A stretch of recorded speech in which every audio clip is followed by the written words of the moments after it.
Salman F Rahman অনেকের কাছেই তিনি দরবেশ বাবা নামে পরিচিত। দাপুটে আওয়ামী লীগ নেতার কথায় উঠতে বসতে বাধ্য হতেন অনেকে এমপি মন্ত্রীরাও। ৫ আগস্টের পরের নাটকীয় অভিযানে গ্রেপ্তার হন তিনি, সেই থেকে জেলেই আছেন। তবে জেলে বসেও থেমে নেই তার প্রভাব বিস্তারের নেটওয়ার্ক। বার্তা দিচ্ছেন শ্রমিক মাঠে নামানোর, এমনকি পালাতক শেখ হাসিনার বার্তা অনুযায়ী সবাইকে প্রস্তুত থাকার নির্দেশ দিচ্ছেন সালমান এফ রহমান। সাম্প্রতিক সময়ে কারাগার থেকে সাবেক প্রধানমন্ত্রীর বেসরকারি শিল্প ও বাণিজ্য বিষয়ক উপদেষ্টা সালমান এফ রহমান, সাবেক আইসিটি প্রতিমন্ত্রী জুনাইদ আহমেদ পলক সহ কয়েকজন মন্ত্রীর বিরুদ্ধে অন্তর্বর্তীকালীন সরকারকে উৎখাতের ষড়যন্ত্রের অভিযোগ উঠেছে। এসব নেতৃবৃন্দ কারাগারে থেকে সরকারের বিরুদ্ধে ষড়যন্ত্রে লিপ্ত আছেন বলে দাবি করা হচ্ছে।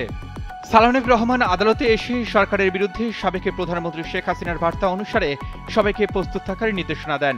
অন্যদিকে পলক কারাগারে থেকে টিস্যু পেপারে লিখে আইনজীবীদের মাধ্যমে গোপন বার্তা পাঠান। বৈষম্য বিরোধী ছাত্র আন্দোলন কেন্দ্রিক হত্যা ও হত্যাচেষ্টার বিভিন্ন মামলায় সোমবার সকাল 10টা পর্যন্ত সালমান এফ রহমান, জুনাইদ আহমেদ পলক সহ 10 জনকে কারাগারে থেকে আদালতে হাজির করা হয়। সকাল 9টা 57 থেকে 10টা 22 পর্যন্ত ধাপে ধাপে আদালতের হাজতখানা থেকে এই 10 আসামিকে ঢাকার মেট্রোপলিটন ম্যাজিস্ট্রেট সাইফুজ্জামানের এজলাসে তোলা হয়। কাঠগড়ায় আসামি দাঁড়িয়ে থাকতেই তাদের আইনজীবীরা কাছে গিয়ে তাদের সঙ্গে কথা বলেন, অথচ বিচারক তখনও আদালতে উপস্থিত হননি। এ সময় সালমান এফ রহমান তার আইনজীবী গোলাম মোন্তাজা ও মুকুল সহ আরও কয়েকজনকে কাছে ডেকে বলেন, শ্রমিকদের কি খবর, এরা কি করছে?